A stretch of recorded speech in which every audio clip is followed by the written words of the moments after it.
कार्यक्रम के पुण्यार्जक हैं अरह सागर गुरु भक्त परिवार। में हमें स्थिरता बना करके रखना है। जो परिस्थितियां प्रतिकूल आई हैं उनमें उनको मुझे स्वीकार करना है तो दुख सुख में बदल जाएगा। दूसरा है प्रतिकूल प्रसंग घट जाने से आप नहीं चाहते हो कि कोई घटना मेरे जीवन से जुड़े। आप चाहते हैं कि हमारे साथ कोई घटना घटे? कोई नहीं चाहता है।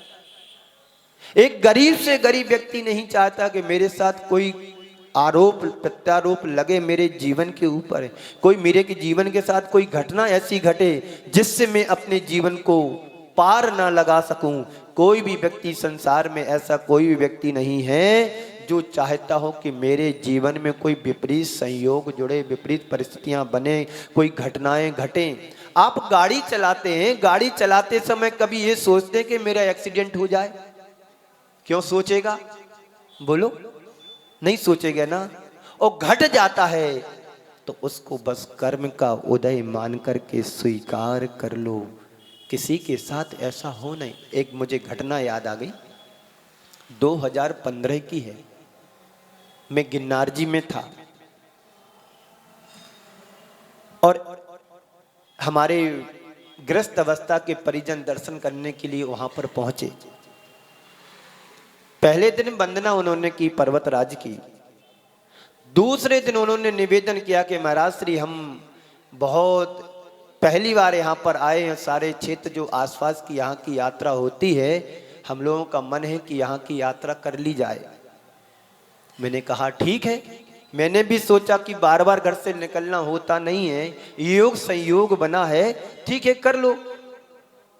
ऑफिस से मैनेजर को बुलाया, मैनेजर से कहकर के गाड़ी की व्यवस्था करा दी। गाड़ी वाले को मैंने जाने के पहले बुलाया पर उसने अपनी कमजोरी नहीं बतलाई, क्योंकि हुआ ऐसा था कि वो रात भर गाड़ी चला करके आया और सुबह 6-7 बजे फिर चला गया। तो उसको जाने के पहले मैंने बुलाया कि देखो आप गाड़ी ले जा रहे हो, सावधानी से चलाना और जहां तुम्हें कुछ लगे खाने पीने गाड़ी रोकना, वो आपकी व्यवस्था कर देंगे, आप खा पी लेना।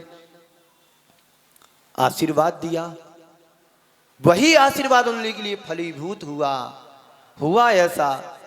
जैसी गाड़ी निकली और 35-40 किलोमीटर जाने पर वह गाड़ी डिवाइडर से टकराई। 3 बार ऊपर नीचे गड्ढ हुई और बाजू में जो खाई थी वहां गिरने वाली थी। वो तो जो बाजू में बैठे थे उन्होंने उसको झकझोरा कि तू क्या कर रहा है, तो उसने एकदम गाड़ी काटी, डिवाइडर में घली, 3 बार ऊपर नीचे हुई और वहां रोड पर गाड़ी खड़ी हो गई उल्टी। अब पुण्य था और आशीर्वाद का परिणाम था कि वो गाड़ी 40 फीट खाई में जाती तो एक भी नहीं बचता। किसी को थोड़ी बहुत खरोंच लग करके वो निकल गया कर्म, तो घटना घट जाती है। उस घटित हुई घटना से अपने जीवन को प्रभावित नहीं करना है। अब घटना गाड़ी से घट गई है कि कर्म के उदय से घटी है, तो गाड़ी में बैठना बंद कर दो। अरे जो प्लेन में उड़ते हैं वो भी गड़बड़ हो जाता है, ट्रेन में जाते वो भी एक्सीडेंट के शिकार बन जाते हैं। तो कहीं पर भी सुरक्षा नहीं है, पर हमें घटना से प्रभावित होकर के उससे दूर नहीं भागना है। हर व्यक्ति के जीवन में घटनाएं घट जाती हैं, तो प्रतिकूल प्रसंग घट जाने से व्यक्ति दुखी हो जाता है। परिस्थितियों के प्रतिकूल होने से व्यक्ति दुखी हो जाता है, लेकिन घटना को घटना मान करके स्वीकार करके छोड़ दो। चलो हुआ ऐसा होता रहता है, जिंदगी है, जीवन में उतार चढ़ाव चलते रहते हैं, ये तो लगा रहता है। आज है कल रहे ना रहे, आज घटना घटी है कल थोड़ी घटेगी, कल घटी थी आज थोड़ी घटेगी। अपनी मानसिकता को, दृष्टिकोण को बदलने की कोशिश करना है। जब तक दृष्टिकोण को नहीं बदलेंगे तब तक हम अपने जीवन में सुख और शांति को नहीं पा पाएंगे। तो ये हमारे जीवन के दुख के कारण है। इनसे बचने का पुरुषार्थ करो, इससे बचो और अपने अंदर पॉजिटिव सकारात्मक सोच को अपनाओ। जिससे तुम्हारे जीवन में विषम से विषम परिस्थितियां आए, कोई बड़ी से बड़ी कोई घटना घट जाए तो उससे प्रभावित नहीं होना है।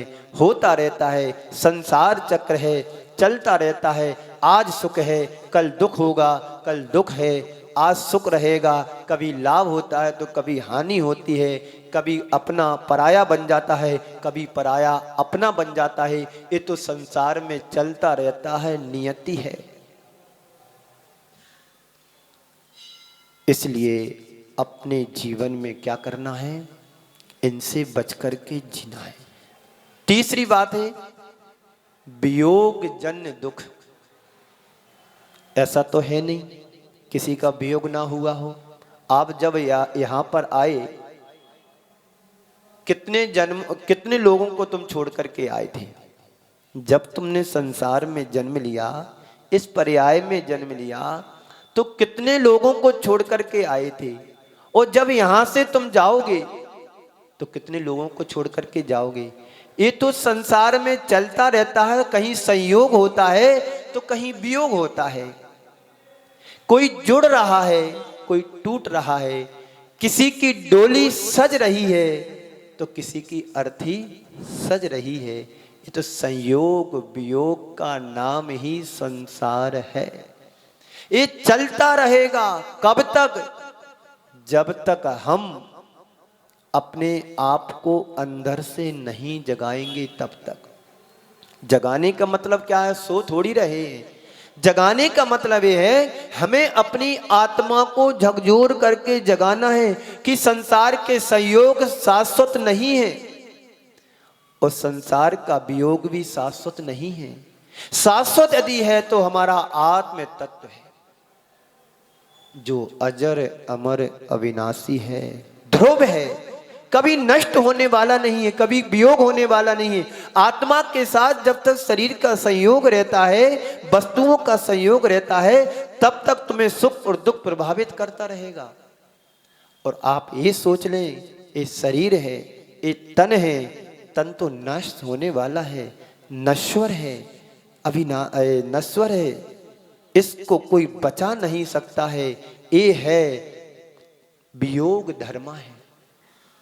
जब ऐसा हम सोच लेंगे, समझ लेंगे, जान लेंगे तो तुम्हारे वियोग और संयोग से कभी सुख दुख नहीं होगा। संयोग में सुखी नहीं होगा, वियोग में दुखी नहीं होगा। क्यों? उसने पहचान कर ली है ये जो शरीर है ये तो बाहर का है, बाहर के संयोग हैं, बनते हैं बिगड़ते हैं। आज हम यहाँ पर हैं, बाहर का संयोग है, कल यहाँ से चले जाएंगे, वियोग हो जाएगा। लेकिन हमारी जो आत्मा है, जो आत्म तत्व है, एक शाश्वत ध्रुव बंदी है, इसका कभी विनाश नहीं होना है। पर्यायें बदलती हैं, क्षण छही हैं। आज हमने मनुष्य पर्याय को धारण किया है। मनुष्य पर्याय में पुरुष बना हूं, मनुष्य पर्याय में स्त्री बना हूं, मनुष्य पर्याय में नपुंसक बना हूं। ये सब क्या है? आत्मा के ऊपर पर्याय हैं। कभी हम कीड़े भी बने, कभी मकोड़े भी बने, कभी जानवर भी बने, कभी कुछ और बने हैं, कभी पत्थर भी बने, कभी मिट्टी भी बने, कभी पानी भी बने। ये सब क्या है? ये सब पर्याय हैं। इसलिए तो कहा है कि पाप पुण्य फल माही, हरक बिलखो मत भाई, यह पुद्गल पर जाए। ये सब पुद्गल की पर्याय हैं। बिन से फिर थाई, विनस्ती है उत्पन्न होती हैं, विनस्ती है यानी नष्ट होती हैं, पुनः उत्पन्न हो जाती हैं। ऐसे ही संसार के संयोग और वियोग हैं। आज बनते हैं, कल बिछुड़ जाते हैं, कल जुड़ते हैं, परसों बिखर जाते हैं। ये सब चलता रहेगा। इसमें क्या रखना है? इनको स्वीकार करना है। जब स्वीकार कर लोगे तो तुम्हारे जीवन में वियोग जन्य दुख नहीं होगा। इसलिए नहीं होगा कि ये मैंने स्वीकार किया था, जन्म लिया था तो स्वीकार किया था, अब मरण भी मेरे जीवन को स्वीकार करना है। यहाँ आए हैं तो जाना होगा। आते हैं जाने के लिए और जाते हैं आने के लिए। संयोग के साथ वियोग, जन्म के साथ मरण, आने के साथ जाना, ये सब प्रकृति के नियम हैं। ये नियति है, सिद्धांत है, इसको कोई टाल नहीं सकता है। जिसका मरण जन्म हुआ उसका मरण सुनिश्चित है। तो वियोग जन्य दुख। और चौथी अंतिम बात है, अपनी मन की कल्पनाओं को पूरा न कर पाने से दुख होता है। आपने बहुत सारी कल्पनाओं को संजो करके रखा है। सबसे पहली कल्पना तुम्हारी क्या है? पढ़ाई करना, मैं अच्छा पढ़ लूं। अच्छा पढ़ लिया, अब तुम्हारे मन में दूसरी कल्पना, दूसरी भावना आने लगी, क्या करूं? अच्छा तो पढ़ लिया है, अब अच्छा मेरे को जॉब मिल जाए। आपके पुण्य से, पुरुषार्थ से जॉब भी आपको अच्छी मिल गई। फिर आपकी अन्य कल्पना मन में आई, अब मेरी पढ़ाई भी हो गई, जॉब भी मिल गई, अब मेरी अच्छी लड़की से शादी हो जाए।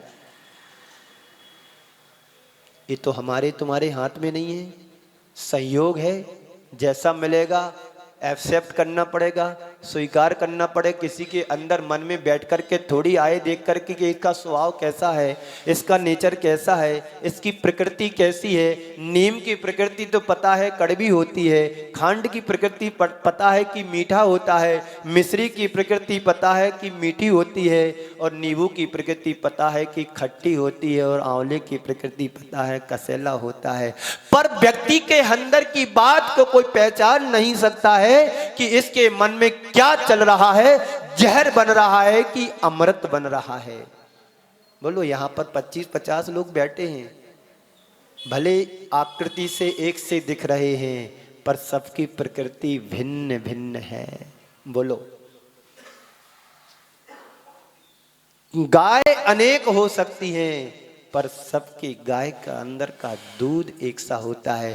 संत कहते हैं जिस तरह से दूध एक सा होता है, वैसे हमारे मन की प्रकृति भी एक सी होना चाहिए।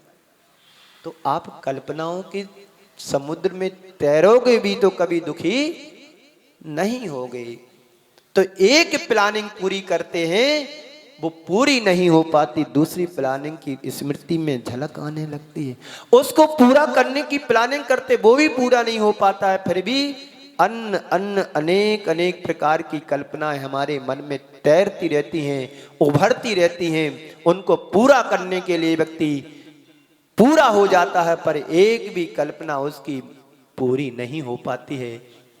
रावण के बारे में कहा जाता है, बड़ा विद्वान था, पंडित था, ज्ञानी था, लेकिन अंत समय में किसी ने उससे पूछा कि भाई ये बता, अब तुम जाने को तो हो, लेकिन ये बता कि तुम्हारे जीवन में कोई इच्छाएं अपेक्षाएं तो नहीं रह गई। तो कहते, रावण ने कहा कि मेरी बहुत सारी इच्छाएं थीं, उनमें से 3 मुख्य इच्छाएं मेरी अधूरी रह गई हैं। वो जब भी मेरा जन्म हो तो इसी लंका में हो, उन इच्छाओं को पूरा कर सकूं। क्या थी वो 3 इच्छाएं? सभी को पता है, कई बार बताया भी है, आज फिर से बता देता हूं। सबसे पहली उसकी इच्छा थी